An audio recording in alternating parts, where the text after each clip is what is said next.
Hello, everybody, and welcome to the TechZulu Penthouse here at Real Office Centers in Santa Monica. We are on day 2 of Silicon Beach Fest. So much amazing stuff going on here. Lots of people on the roof. Lots of sessions happening, too. And right now, I am with Louise Hart with Steady On. How are you? I'm doing great. It's so great to be in Silicon Beach and to see how big this festival has grown. It's fantastic. I mean, the numbers have doubled, tripled. I don't even know what the final count is, but Santa Monica is just teeming with all of these people. It's incredible, and it's a testament to, I guess, what the Startup Genome Project said, that we're number 3 in the world for entrepreneurial community, so that's great. And speaking of the world, clearly you come from a larger part of the world and have done a panel today on the international scene. What specifically did you focus on? Yeah, actually it was triggered by that report. So we wanted to shed light on startups from around the world that are making LA their home. So we had representatives from Australia, Canada and the UK. It actually turned out into a bit of a Commonwealth panel, and we definitely want to put a call out for all other international panelists for next year, and also we want more female CEOs as well. So, but anyway, the panel was great. We had representation from the designers behind the new MySpace UX, which, if you haven't seen it, check it out. Just on Twitter, go to New MySpace. I've been hearing a lot of great things about it. Tons of people are giving it kudos, just really enjoying the new design. Yeah, and the designer is so stealth. His name is Ben Johnston from Australia, and He's not stealth anymore.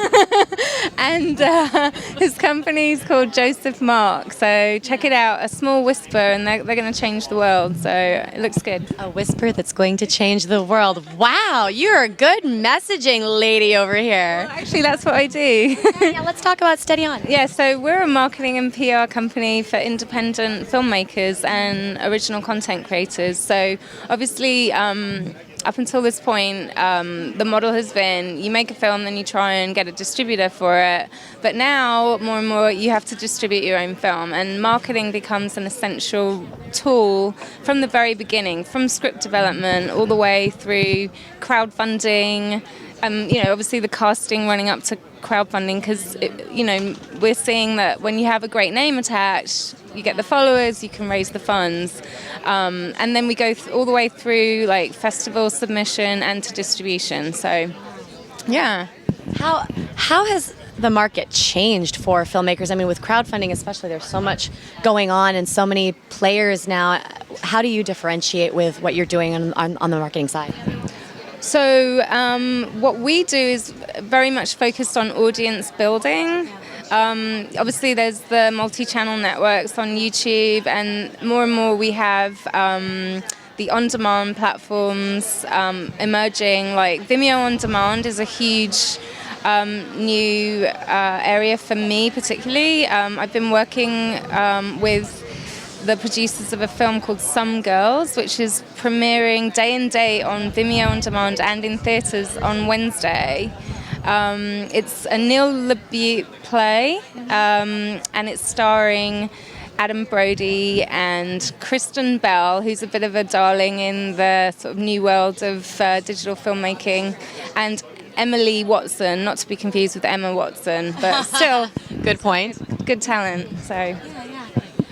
Let's go back, though, to the international picture of things, especially someone who isn't from the U.S. originally. How are the markets different? Well, first of all, I guess if we're looking at the film market, the US market is obviously much larger than the UK. So any filmmaker wanting to reach as many eyeballs as possible needs to penetrate that market. Tech seems to be, with the internet, obviously, you can have teams working globally. So what was interesting on the panel yesterday is we had Joseph Mark, and then we also had an app called Viclone, which is a co-creation video app. A lot of people are talking about it. Yeah, it's pretty cool. You should check it out. And they're Brits. And they decided, they had the choice, they could have set up shop in New York or in LA, and they decided that LA was the place to be just simply because of the storytelling that happens here and that legacy of storytelling. So I'm getting a bit sidetracked. What was That was great, actually. Now you've got me going on. Wow, why are people choosing LA? Have you heard? Actually, let's go there. What else have you heard in the market from other people? So, I mean, obviously there's a lot happening right now with the new mayor. There's a lot of buzz around incentives for tech companies here. You've got the infrastructure with, obviously, especially if you're in like content distribution or involved in the convergence of media, we're in the right place. And actually, with wearable technology becoming more of a buzz, we're poised to be even in a better position because we've got fashion, entertainment and tech all in the same place. So what was the big takeaway from the panel yesterday was that Silicon Beach needs to like own our own identity and not try and emulate Silicon Valley, because we are very distinct, and just own it and be proud. All right, so I'm going to ask the question. Are you ready for it? Because this has been a debate in the community. People are writing about it. People are posting on a private Facebook group about it. The term Silicon Beach. Okay. Is it good? Is it bad? Are you on board with it? And if not, what else should it be?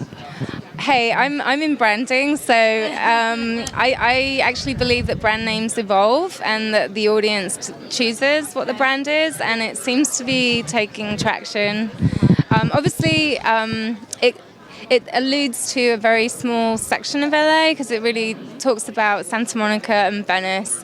And there's some interesting reasoning behind why the tech community is setting up around here. Some like sociologists say that it's because you can actually walk places and there's more like collaborative energy because people actually can run into each other. And I have to jump in and disagree with those people, because we're not disagree with, but there are plenty of other parts of LA where people can walk around. I live in West Hollywood. People walk around there. Downtown LA is very walkable and has a metro. That's true. Actually, more and more, the walk score's getting better everywhere. In fact, I live in West Hollywood too, and I chose West Hollywood so that I could walk to the store, to the bar, and I actually can go hiking there too, so that's good. So, yeah. So, do you think that it's going to evolve from Silicon Beach to something else?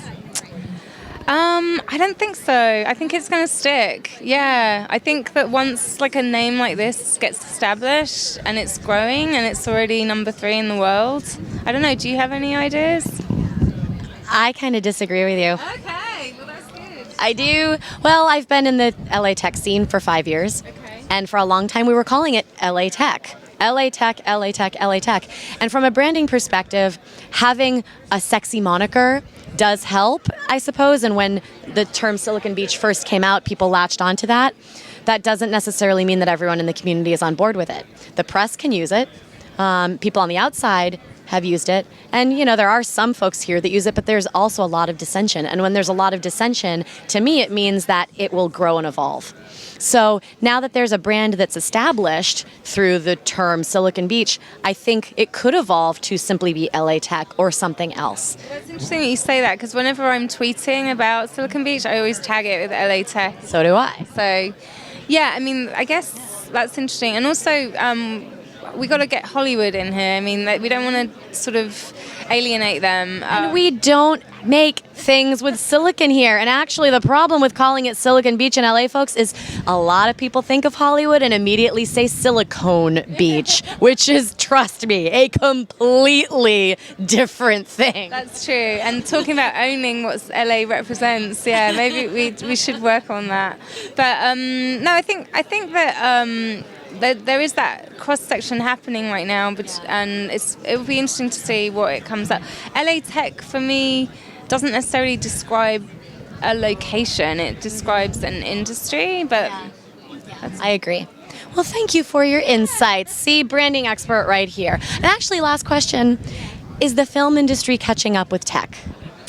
Well, it's going to be a slow process. And actually, last year I did a long contract at Warner Brothers in the Advanced Digital Services Group, where they're building a lot of their own apps in-house. And I personally think that the key for Hollywood is to focus on doing what they're good at.